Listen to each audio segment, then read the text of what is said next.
Sorry to say, but you're fired, my supervisor said one day before my $4 million bonus was due. I just nodded. An hour later, their lead lawyer read the clause I'd flagged. She slowly took off her glasses, looked at the CEO, went pale, and yelled, "Brian, please tell me you paid her." I knew I was being fired before I reached conference room 4C. The receptionist would not meet my eyes. My phone pinged with an all-caps Outlook invite at 9:15 a.m. Urgent performance review. No body, no signature, just the corporate version of a knife under the ribs. I had just finished 12 straight quarters of growth. 3 weeks earlier, I landed the Hastings account, projected at $28 million over 3 years. I had built that deal from a napkin sketch on a Delta flight, but suddenly, people I had mentored were ducking into copy rooms when I walked past, so I went to my office first. I opened the locked drawer and pulled out my original contract. 8 pages, 3 renegotiated after Q4. I flipped to clause 11C and read it twice. Karen's initials, Brian's initials, mine, still there. My parachute, my insurance against exactly this. Then I walked into 4C. Karen sat with 2 HR reps and 1 sheet of paper. No laptop, no reports, no performance discussion, just the guillotine. She gave me the soft firing voice and said my position was being eliminated effective immediately. Approved by leadership. Final decision. I nodded and said, "Understood." She looked disappointed. Maybe she wanted tears. Maybe she wanted me to beg. Instead, I handed over my badge and left like I was going to lunch. What they did not know was simple. Firing me one day before my bonus vested did not save them $4 million.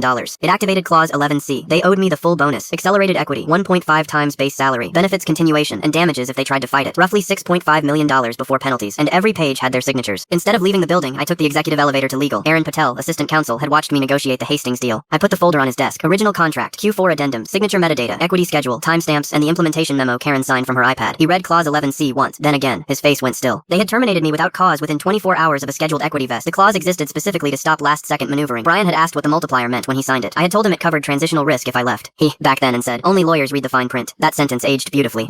Aaron escalated the packet quietly. I gave a second copy to Sarah in compliance along with the DocuSign trail and board approvals. I also told her about the automated backup in my personal archive. If anyone changed my employment record without the matching clause tag, the full packet went to the board. They had treated me like a file folder in heels, so I let them. By 10:41, lead counsel Meredith Liu emailed me. Clause 11C acknowledged. Termination file under review. Timestamp confirmed. By noon, the conference rooms upstairs were turning into crime scenes with better chairs. Karen tried to find a performance warning that did not exist. HR found nothing. Brian insisted firing me before the vesting date was the point. Meredith had to explain that it was also the trigger. The board reviewed the clause on an 80-inch screen. My own wording stared back at them. Involuntary termination within 24 hours preceding a scheduled equity vesting event meant full acceleration, immediate payout at market value, 1.5 times base salary, and waived arbitration at my discretion. Brian had initialed the line. Karen had initialed the line. The board chair had signed the amendment in 2019. No one had missed the clause. They had ignored it. The final calculation came through while I was sitting in a cafe 4 blocks away, doing a crossword and drinking coffee I could finally taste. Standard payout, $4 million.